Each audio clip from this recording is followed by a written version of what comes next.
Video ছাড়ার পর যারা এই কাজগুলো করেন তাদের পেজ কখনোই গ্রো করবে না, তাদের ভিডিওতে কখনোই রিচ আসবে না। আর যদি ভিডিওতে রিচ না আসে তাহলে কিন্তু তাদের ভিডিওতে কখনোই ভিউ আসবে না। আর যদি ভিউ না আসে তাহলে কিন্তু ভিডিওটা ফর ইউতে যাবে না। আসসালামু আলাইকুম, আমি পরি চৌধুরী বলছি নরসিংদী থেকে। আপনারা কোথা থেকে আমার ভিডিওটি দেখছেন অবশ্যই কমেন্টে বলে যাবেন। একটা পেজ খুলে আমরা যেই সকল ভুলগুলো করি আর সেই ভুলগুলোর জন্য আমাদের পেজে অনেক কষ্ট করতে হয় আর অনেক ভোগান্তিতেও ভুগতে হয়। তো সেই বিষয়ে আজকে অল্প কিছু আলোচনা করব। আজকের ভিডিওটা কিন্তু খুব ইম্পর্টেন্ট হতে যাচ্ছে, আশা করি ভিডিওটা স্কিপ না করে পুরো ভিডিওটা দেখবেন।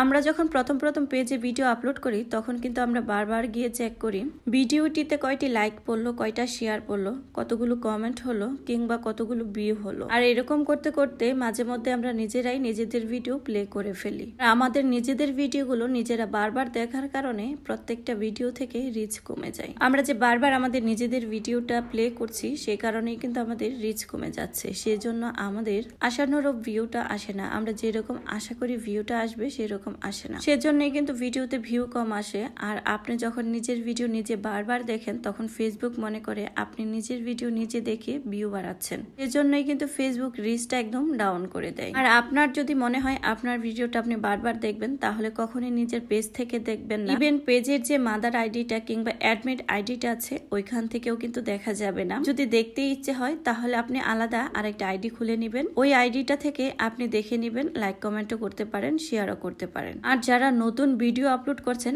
আপনারা কিন্তু জানেন না যে আমাদের পেজে একটি অপশন আছে ভিডিওতে অটো প্লে হয়ে যাওয়া। আর সেই অপশনটি যদি আপনারা বন্ধ করে রাখেন তাহলে কিন্তু আপনারা বারবার ভিডিওটা দেখতে গেলে, লাইক কমেন্ট বা ভিউ দেখতে গেলে আর তখন কিন্তু ভিডিওটা নিজে থেকে চালু হবে না যতক্ষণ না আপনি নিজে থেকে চালু করছেন। তাই আপনারা সবাই নিজেদের পেজে গিয়ে অটো প্লেটা অফ করে রাখবেন। এখন অনেকেই বলবেন যে অটো প্লেটা আমরা কোথায় গেলে পাবো, সেজন্য আপনাদের সিটিং এর ভিতরে যেতে হবে। সিটিং এর ভিতরে গিয়ে মিডিয়াতে যেতে হবে, ওখানে গেলেই আপনারা অটো প্লেটা পেয়ে যাবেন। আর যারা বুঝতে পারছেন না আপনারা ইউটিউবে গিয়ে পেজ সম্পর্কে অনেক ধরনের ভিডিও পেয়ে যাবেন আর ওখান থেকে দেখে আপনাদের ভিডিওতে অটো প্লে হওয়াটা বন্ধ করে রাখতে পারেন। তাহলে আর আপনাদের ভিডিওটা বারবার প্লে হয়ে যাবে না, রিচ গুলো ডাউন হয়ে যাবে না। আমরা যখন নতুন পেজ খুলি তখন কিন্তু আমাদের পেজে অনেক বেশি পরিমাণে রিচ দিয়ে থাকে আর সেই রিচ গুলো ডাউন হয়ে যায় শুধুমাত্র আমাদের নিজেদের ভুলের কারণে। আমরা না জেনে যে ভুলগুলো করি সেই কারণে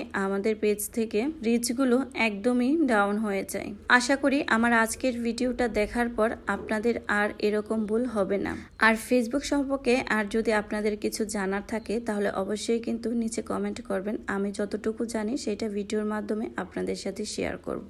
আজকের ভিডিওটি এই পর্যন্তই ছিল। ভালো লাগলে অবশ্যই ভিডিওটা শেয়ার দিয়ে টাইমলাইনে রেখে দিতে পারেন।